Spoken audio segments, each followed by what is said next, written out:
네, 일단 제목은 아직도 수시만 보니 우리는 정시로 대학 간다. 네, 뭐 이 제목에 대해서 호불호가 있을 수 있고 생각이 다를 수가 있습니다. 이미 고3 학생들 같은 경우에는 네, 수시 지원 횟수 6회, 네, 뭐 과기원 이런 걸 제외하고요. 그래서 이미 이제 지원을 해서 지금 보니까 1차 합격자 속속 대학별로 네, 1차 합격된 친구들도 있고 또 수능 이전, 이후에 이제 면접을 준비해야 되는 친구들도 있습니다만 일단 수능이 일주일 남은 시점에서 우리는 수능 최저를 비롯해서 네, 12월 10일 날 성적표를 받고 그 다음에 이제 12월 말부터 정시, 가나다군으로 이루어진 정시 지원을 또 준비해야 되는 학생들, 그런 학생들에게 어떻게 하면 이 정시로 가능하면 내가 원하는 대학 아니면 기대보다 조금 더 높은 대학을 갈 수 있는지 어떤 그런 방법들 네, 허심탄회하게 한번 얘기 나눠보도록 하겠습니다.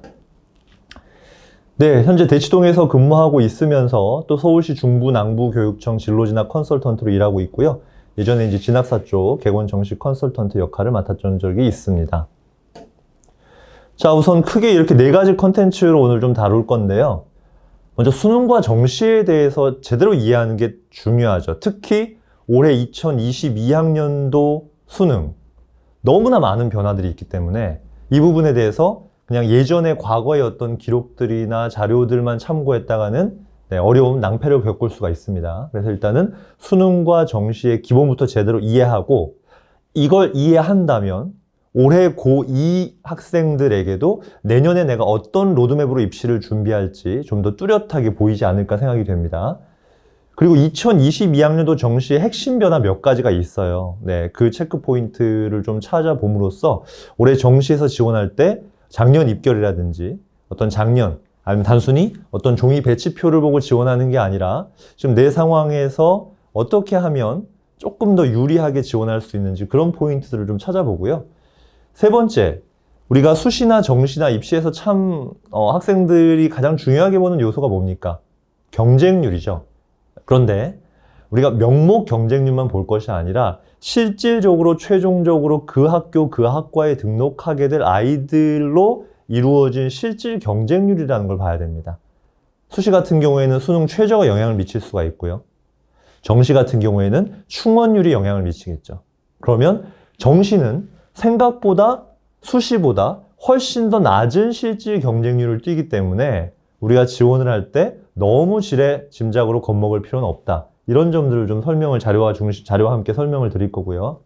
그 다음 네 번째는 이제 대학들이 정시 입결들을 어디 가라든지 학교 홈페이지라든지 이렇게 자체적으로 정시 입결을 공개를 하는데 이 보는 법을 알아야 돼요. 단순히 평균 100분이 얼마더라, 환산점 70% 컷이 얼마더라, 평균 몇 등급이더라 이렇게 해서는 내가 실제로 지원할 때 그 방법으로 지원하는 건 상당히 위험할 수 있습니다.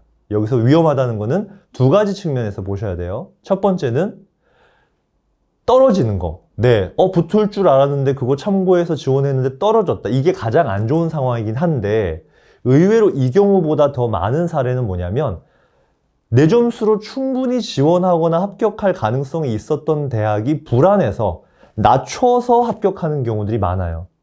그렇게 되다 보니까 합격 후에도 소위 말해서 이제 현타라는 게 오는 거지. 내가 이 대학 가려고 이렇게 열심히 공부했나? 다른 친구들 보니까 나보다 점수가 낮았는데 나보다 좋은 대학 가는 경우도 얘기 막 들리는 거예요. 점수 공개 그런 사이트 가보면.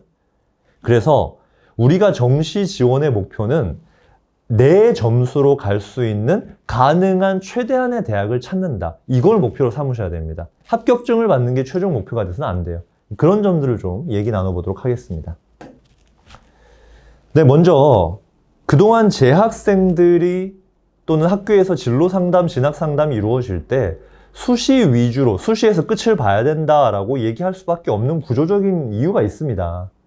사실 저는 수능으로 이제 원하는 대학을 갔습니다만 좀 오래전이죠. 네. 그런데 보시면 수시와 정시가 2006학년도, 2007학년도부터 이렇게 크로스를 이루면서 서로 비중이 달라지더니 최근에 보시면 이때가 가장 최대치의 갭이 날 때죠. 수시와 정시의 비율이. 이렇게 되다 보니까 그리고 또 6번이나 지원할 수 있어? 어떤 이런 느낌들 있잖아요. 마치 정시는 3번이고 수시는 6번이니까 막 기회가 확률이 2배는 더 많을 것 같은 그런 막연한 느낌들. 그런 것들이 있다 보니까 대부분의 재학생들은 수시 위주로 지원을 할 수밖에 없어요. 수시는 어떤 전형들로 이루어져 있습니까?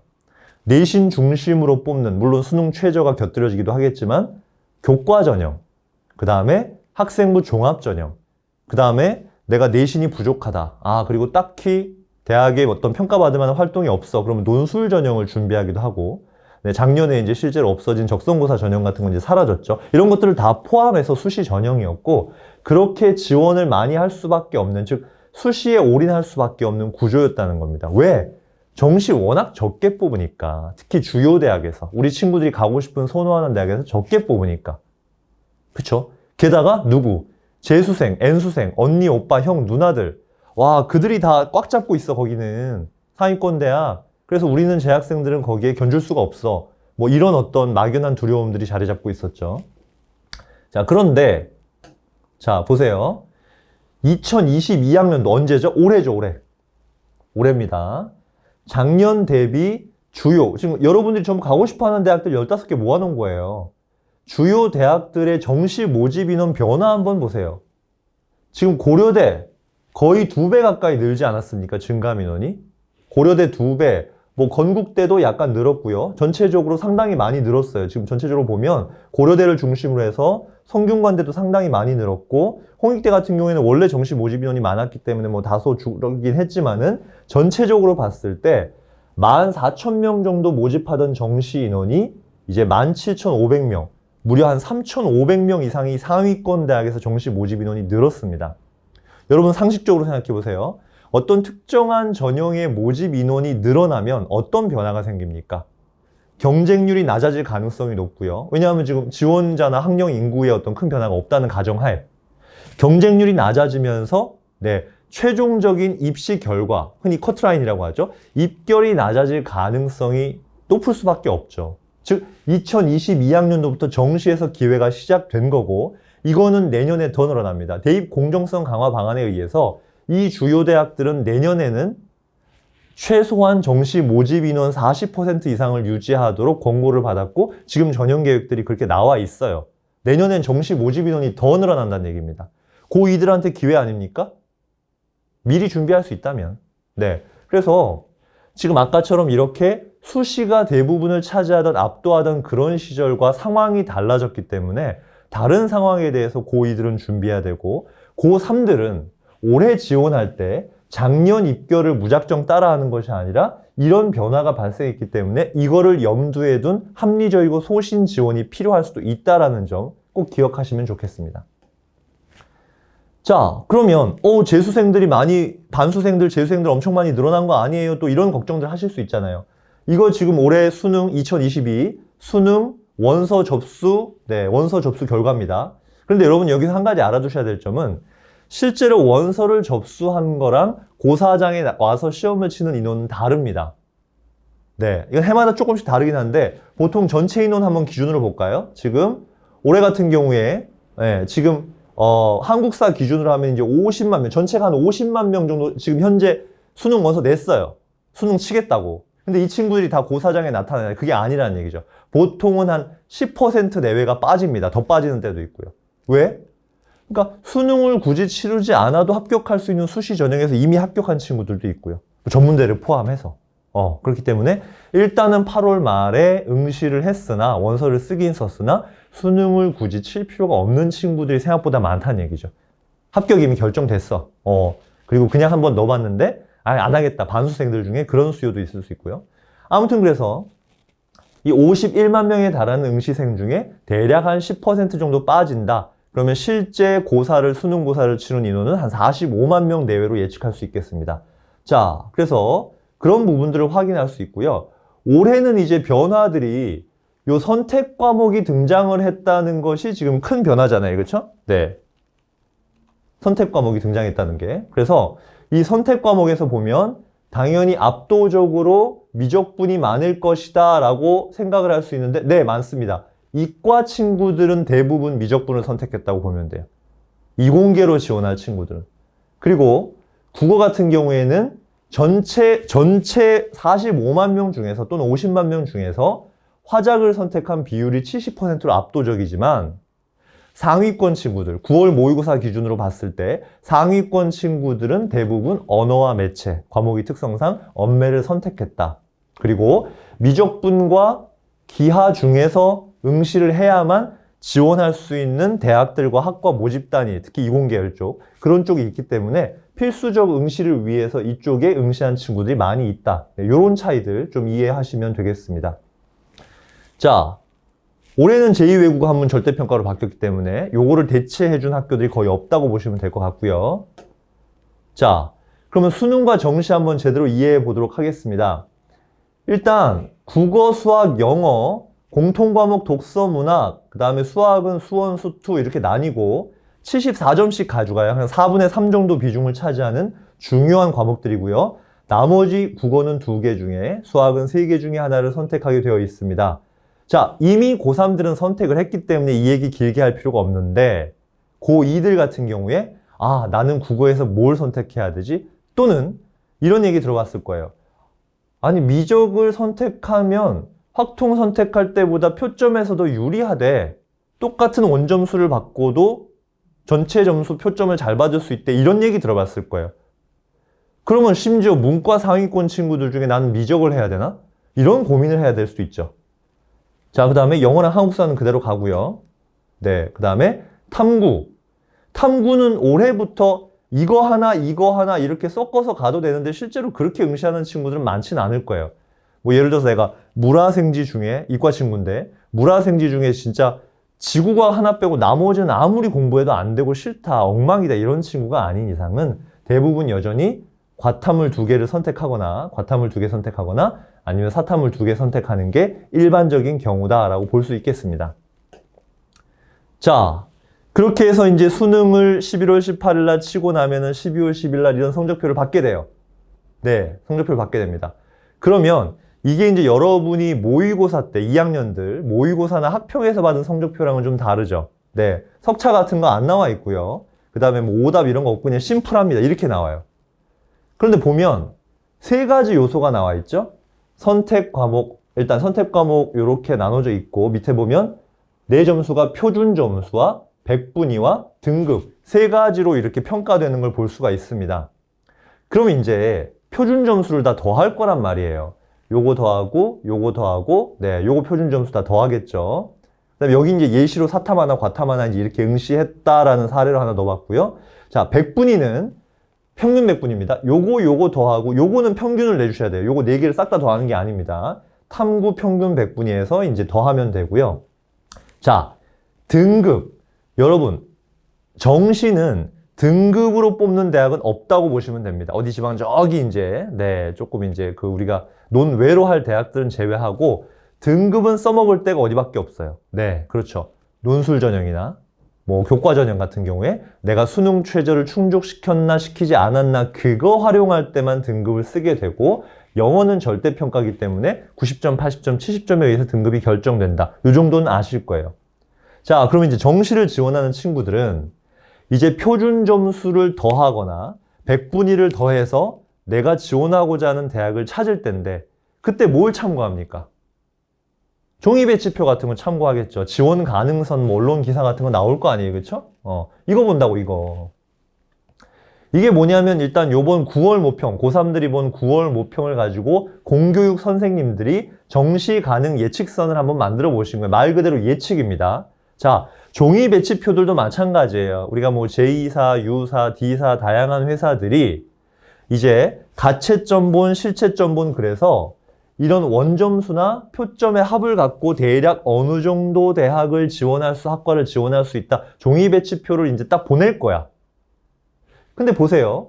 아까 앞에서 여러분이 만약에 평균 100분이, 그러니까 표준 점수를 한번 볼까요? 표준 점수. 이거 2개 더하면 얼마? 268점이죠. 그렇죠? 268점에다가 7점 더하면 275점에다가 385점 정도 되는 것 같아, 이 친구는.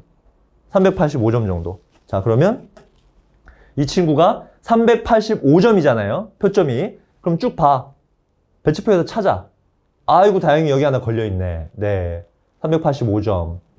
그러면 이 친구는 대략 요 정도 대학이나 조금 아래 대학. 문과에서는, 네, 문과에선 요 정도 지원 가능해 보인다라고 이제 배치표에서는 얘기를 하겠지. 그쵸? 근데 이건 뭐예요? 국미과, 네, 미적분, 기하 또는 과학 원점수. 그러니까 이과 애들은 요 기준으로 봐란 얘기고 문과 친구들은 이 기준으로 보란 얘기예요. 원점수 기준입니다. 그러니까 가채점 상태에서는 여러분이 수능을 마치고 다음 하루 이틀 후에 성적표 나오는 게 아니기 때문에 요걸로 볼 수밖에 없어요. 요걸로 볼 수밖에 없다는 얘기죠. 그렇죠? 그래서 만약에 어떤 친구가 국어도 90점 맞았어.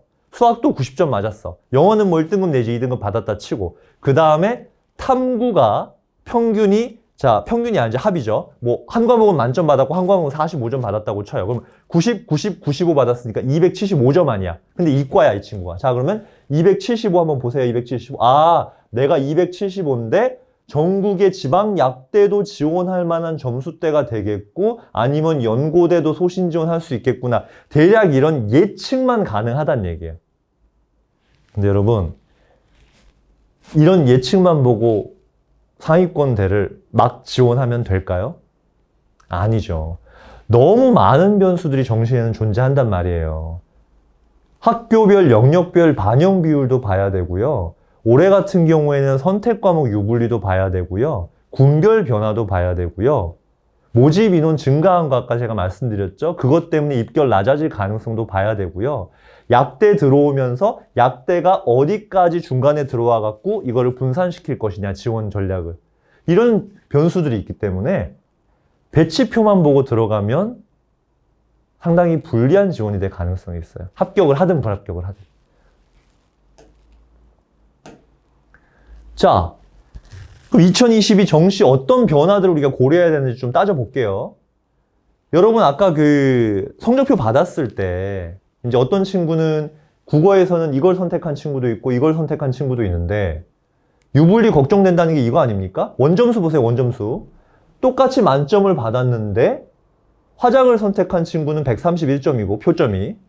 자, 그 다음에 언매를 선택한 친구는 132점이래. 둘 다 맞았는데 얘 왜 1점 더 주는 거야? 여러분 아까 보셨다시피 정시에서는 표점 1점 차이가 학과랑 대학을 다르게 만들 수 있어요. 좀 내려가 볼까요? 쭉 보니까 얘는 지금 3등급 컷이 84점, 원점수 84점만 맞아도 이게 3등급 컷인데 얘는 84점을 맞으면 화작을 선택한 애는 4등급이 나올 수도 있다는 얘기야. 이러면 수능 최저 전략에도 영향을 미칠 수가 있잖아요. 그나마 국어는 갭이 적어요. 수학은 장난 아닙니다. 자, 둘 다 만점, 그러니까 공통 과목은 여러분 수원, 수투 어차피 똑같이 보기 때문에 74점 만점을 받았다 치고 나머지 선택 과목 확통 26점, 이 친구도 미적 26점을 받아서 둘 다 100점을 받았어. 수학 둘 다 잘 본 거잖아. 근데 얘는 표준 점수가 146점이고 얘는 표점이 140점이야. 6점 차이 나요. 이런 의치한약수나 최상위권 연고대, 서울대 연고대 같은 경우에는 이 점수 차면 합불이 당연히 갈라지죠. 밑으로도 가보세요. 쭉 가면 얘가 2등급 컷이거든요, 지금.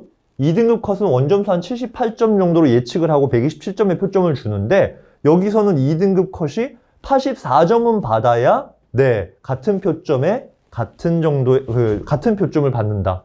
그러니까 뭐야? 확통을 친 친구들은 좀 더 맞아야 같은 표점을 받을 수 있다는 얘기예요. 또는 같은 원점수를 받았는데 낮은 표점을 받게 된다는 얘기지. 이것 때문에 선택 과목의 유불리가 너무 큰 거 아니냐. 물론 평가원에서 그래서 난이도 조절할 거예요. 요거를 최대한 좀 보정하기 위해서 미적분 선택 과목 난이도를 조금 올리고 확통 난이도를 좀 낮춘다든지 이런 시도는 하겠지만 인간이 내는 문제가 어떻게 계량적으로 이렇게 완벽하게 나옵니까? 그래서 중요한 거는 확통을 치는 모집단의 수원, 수투 공통 과목 점수, 평균, 표준 편차가 이 조정 원점수에 영향을 미친다는 것 때문에 이러한 갭은 어쩔 수가 없어요. 예. 이러한 갭까지 우리가 신경을 쓸 수 없습니다. 최대한 내가 원점수를 올릴 수밖에 없어. 뭐 이거 진짜 복잡해 보이는 이런 원점수 조정 공식이 있는데 이거 여러분이 계산할 필요 없어요. 그런데 한번 보세요, 여러분. 이것만 기억합시다. 내가 영향을 미칠 수 있는 변수가 뭔지만 생각하라고. 외부 변수 생각하지 말고. 외부 변수가 뭔데? 다른 친구들의 공통과목 평균이랑 표준 편차 내가 어떻게 바꿀 수 있나? 바꿀 수 없잖아요. 내가 바꿀 수 있는 거는 뭐밖에 없다? 내가 공통과목 원점수 최대한 올리는, 공통과목은 조정점수가 아니고 그냥 원점수 그대로 쓸 거야. 내가 공통과목 원점수를 최대한 올리고 선택과목 원점수를 최대한 올려서 조정 원점수를 최대한 많이 받는다라고 생각해서 그렇게 접근을 하는 거죠. 자꾸 여기서 유불리를 따질 게 아니라 내가 건드릴 수 있는 건 요거예요. 이 조정 원점수, 그러니까 공통 놔두고요. 이거는 지금 선택 과목의 조정 원점수를 뽑아내서 공통 과목 원점수랑 더 할 건데, 물론 거기에 또 Z점수를 곱하고 마지막에 뭐 가중치하고 이런 과정들은 몰라도 돼요. 최종 표준 점수 나오는 건 몰라도 되고, 여러분이 생각할 건 내가 선택 과목 치르는 선택 확통이 됐든 미적분이 됐든 거기에 원점수를 최대한 끌어올리면 거기서 다른 애들 평균 점수 빼줄 거고 표준 편차로 나눌 거고 공통 과목의 표준 편차 곱해주고 공통 과목의 평균 점수를 더해줄 거다. 근데 내가 확통을 선택했는데 나는 겁나 잘 봤는데 다른 확통 보는 문과 애들이 공통 과목을 못 받고 평균이 낮아져서 내 점수에 영향을 미친다. 어쩔 수 없어요. 그쵸?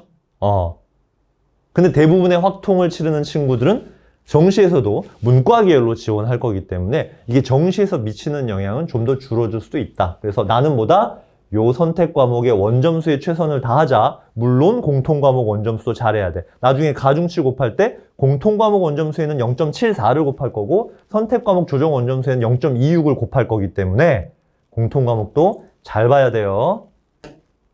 자, 이거 계산식 신경 쓰지 말자. 자, 그 다음에 정말 핵심 변화, 군 변화. 근데 군 변화 보기 전에 얘들아, 정시 모집 주요 대학 올해부터 늘어난다고 했는지 봐봐요, 한번. 서울대부터 봐봐.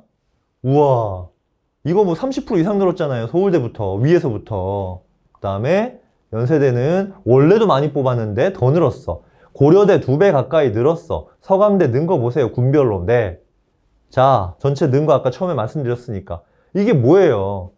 이게 연쇄적으로 작용을 할 수밖에 없어. 그리고 이 위에 뭐 있다? 이과 친구들은 의치 한수, 작년까지는 의치 한수까지 있었는데 올해는 약대가 들어간다. 얼마나? 700명 이상. 정시만입니다. 정시만. 수시임이 끝났고, 네. 약대 정시에서만 700명 이상이 늘어나는데 이 700명이면 얘들아 봐. 어느 정도 수준이야? 이 700명이면 성균관대 나군 전체 정시 모집 인원 정도 될 정도로 어마어마한 수야. 최상위권인데. 그러면 올해는 지원 전략, 다른 상위권, 최상위권 지원 전략이 어떻게 될 가능성이 있어? 작년 같으면, 예를 들어 볼게. 뭐 가군, 나군 살찌기 바뀐 거는, 보세요. 서울대가 가군에 계시다가 올해 이렇게 나군을 옮기는 바람에 밑에 연고대, 큰일 났다, 이렇게 왔다 갔다 하잖아.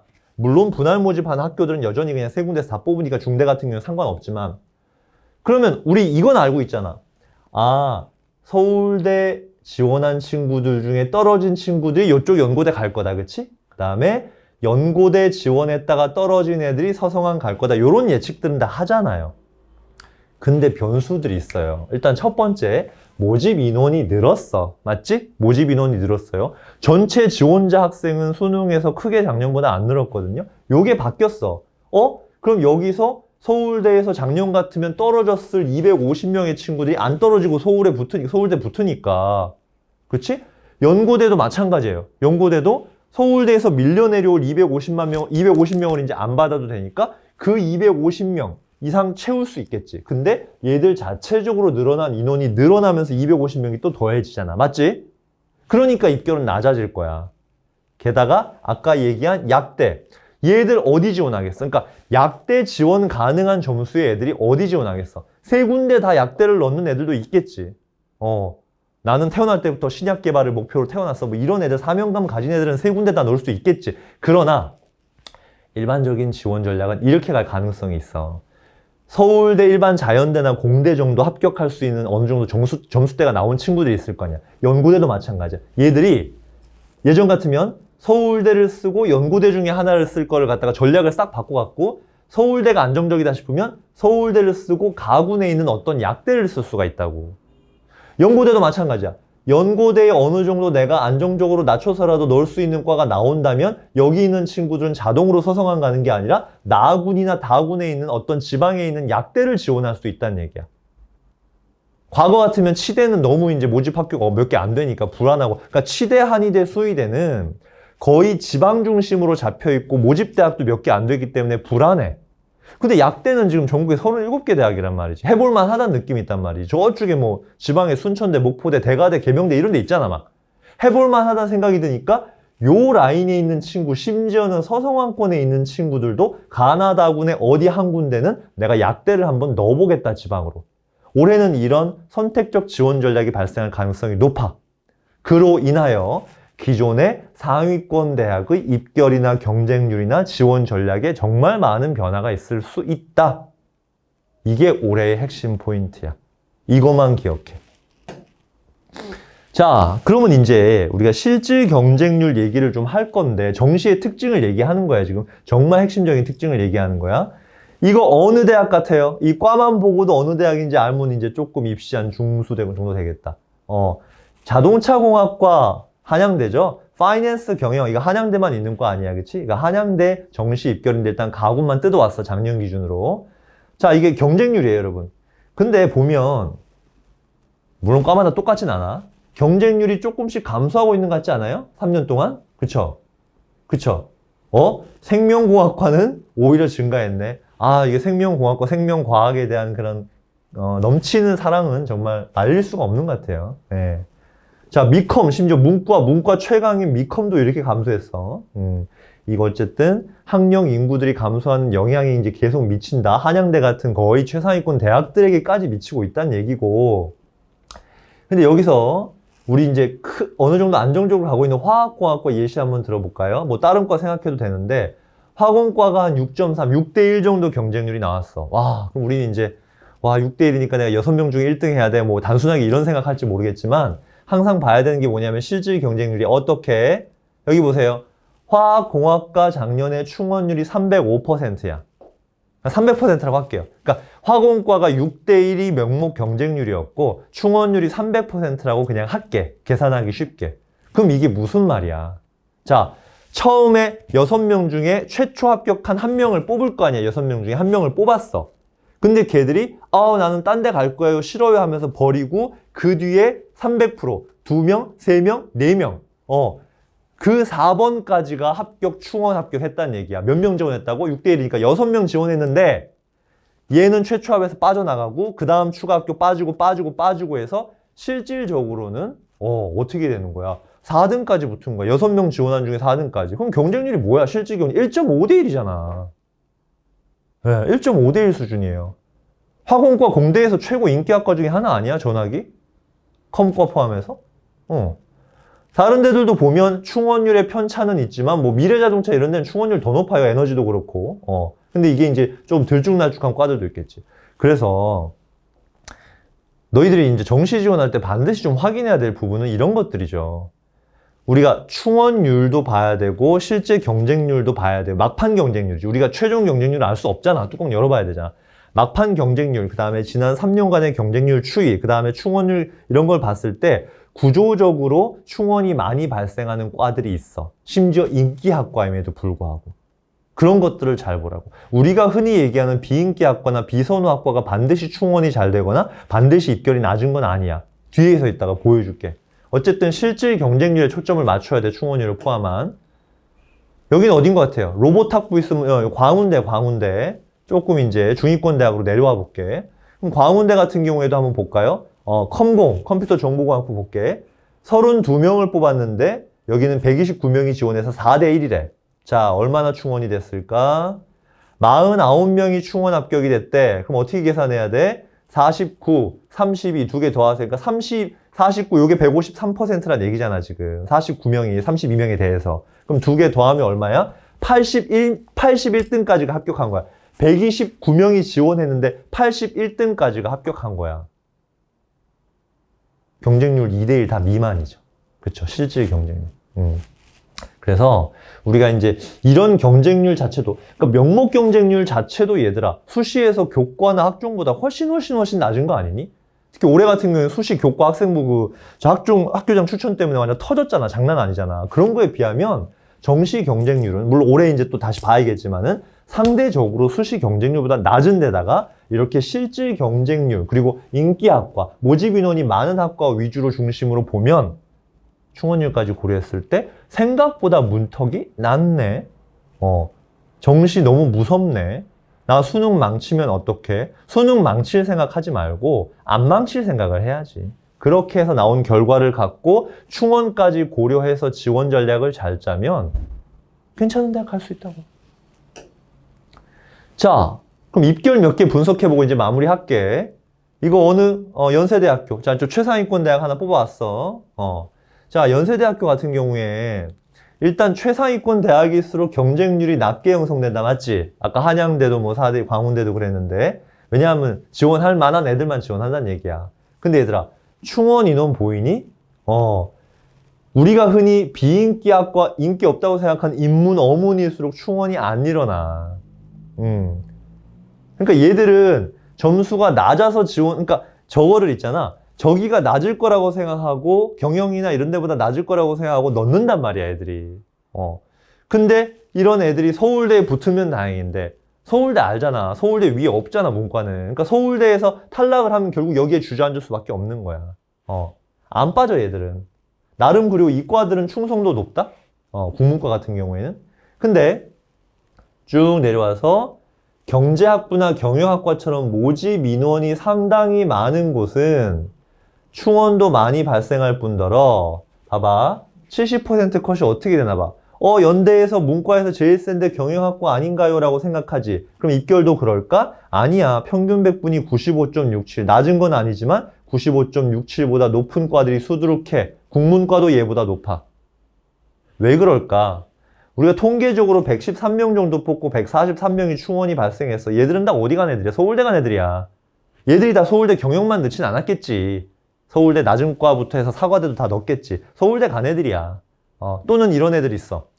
다군의 어떤 그 인문계열 친구들도 지원할 수 있는 한의대나 의대나 치대나 이런 데 조금씩 있잖아. 그치? 그럼 이제 그런 데 넣고 서울대 넣고 연대 넣고 이런 애들도 있을 수 있다고. 어쨌든 빠져나가고 남은 애들 그럼 이제 충원율 100% 넘어. 그러다 보니까 최종 등록자 70% 컷은 이렇게 정규분포상의 긴 꼬리로 이어지면서 얘들의 점수대는 생각보다 낮게 형성될 수 있다는 얘기. 연세대 최고 인기 학과도 오히려 이런 학과들보다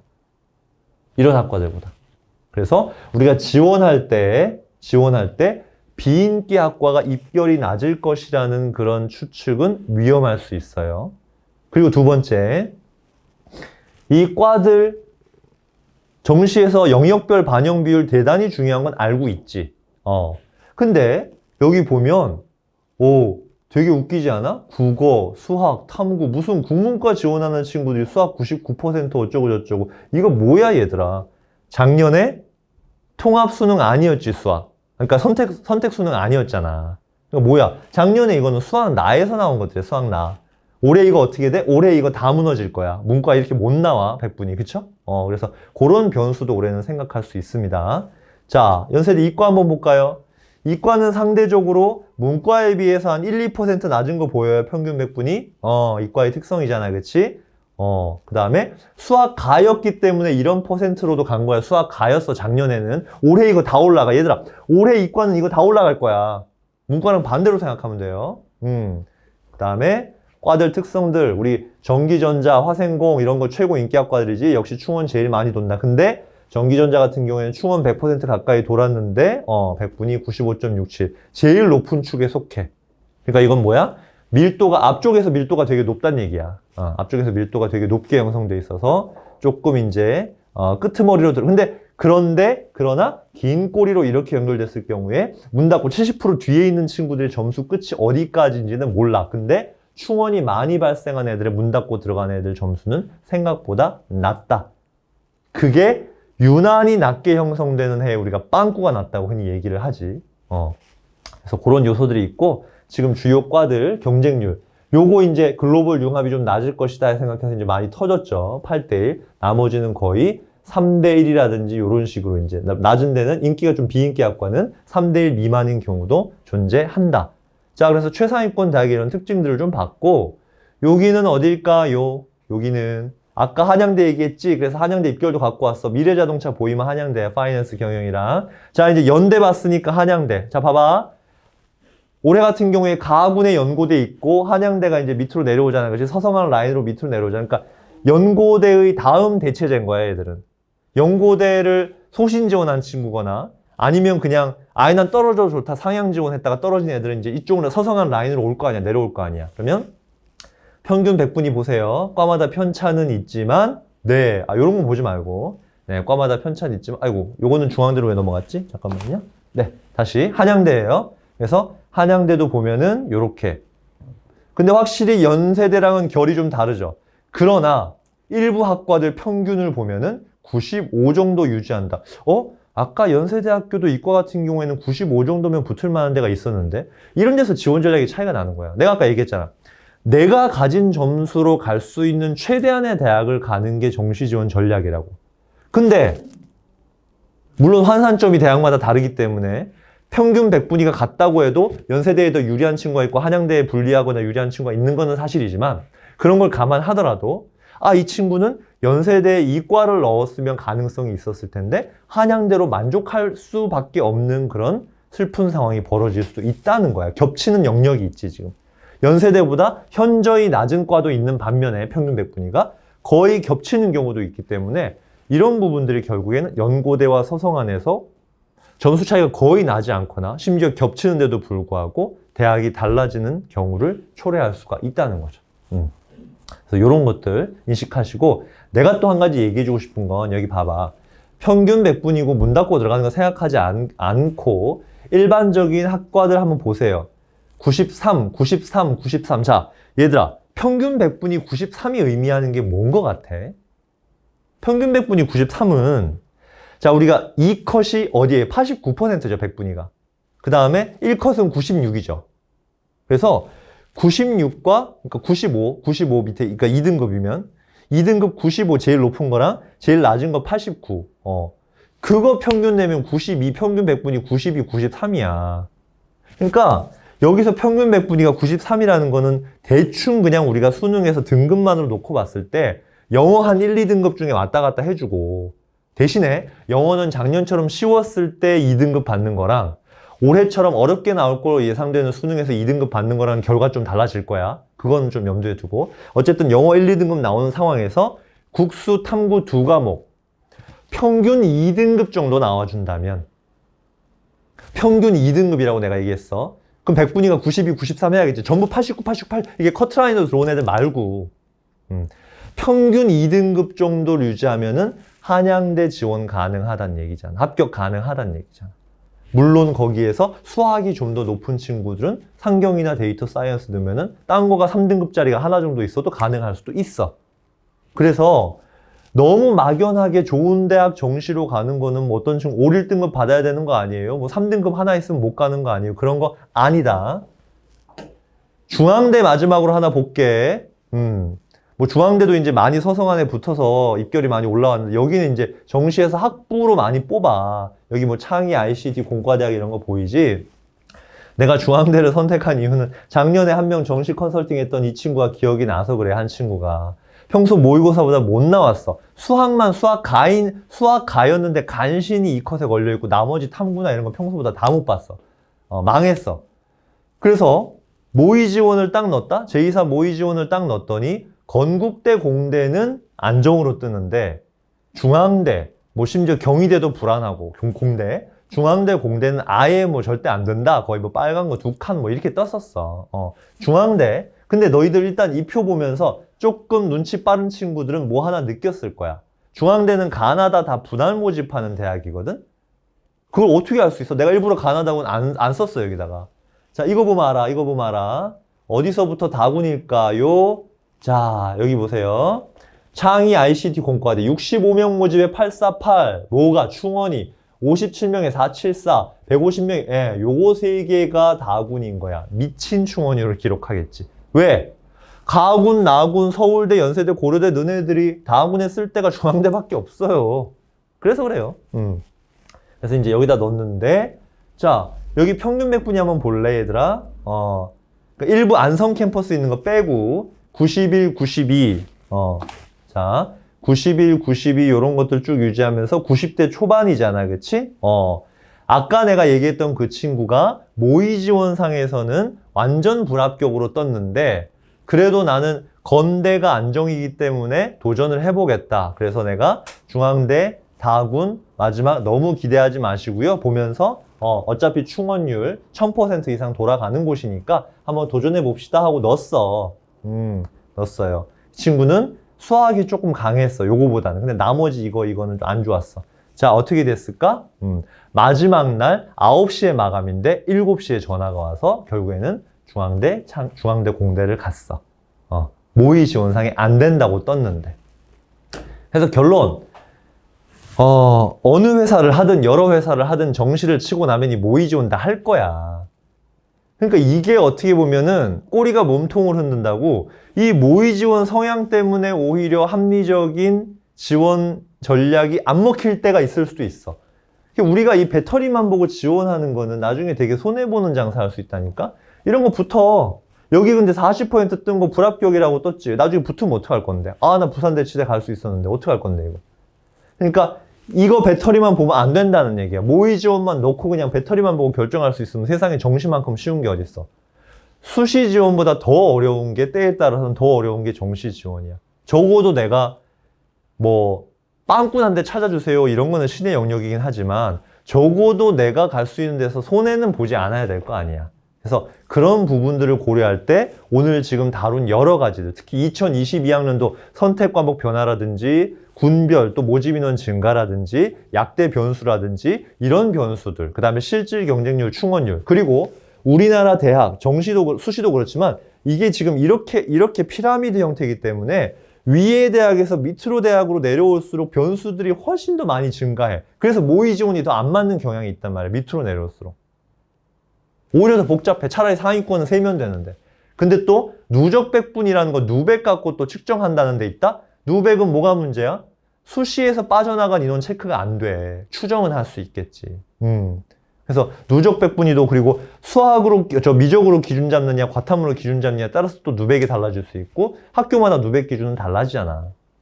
그래서 모의 지원은 참조를 하되 우리가 이런 면에 있어서 정시에서 고려해야 될 부분이 되게 많다라는 점 인식하고 그다음에 마지막으로 고2 학생들한테는 올해 11월 24일 기말고사 전에 치게 될 전국 연합학력평가, 유일하게 서울 경기를 포함해서 전국에서 다 치는 40만 명 정도가 응시하게 되는 실전 경험을 한번 테스트 해볼 수 있는 기회야. 나는 정시랑 상관이 없어. 절대 그 생각하지 마. 중위권, 하위권 친구들도 마찬가지야. 수시로 가는 것보다 정시로 가는 대학이 더 높아질 수 있는 친구들이 정말 많아. 정말 많아, 생각보다. 근데 학교에서는 그런 얘기들 잘 안 하지. 일단 수시에서 승부 보라고 하지. 어디에든 4년제 붙는 걸 최종 목표로 한다면 상관없어.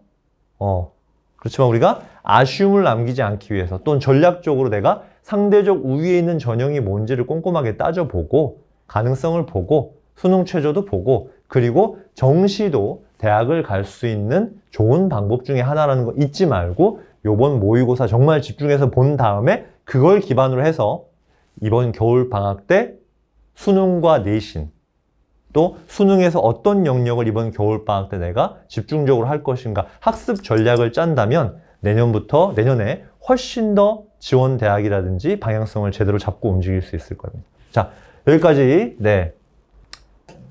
여기까지 시청해 주셔서 감사합니다. 아무래도 다들 그 고3 수험생들 해서 또 좋은 결과 있기를 진심으로 바라겠습니다. 감사합니다.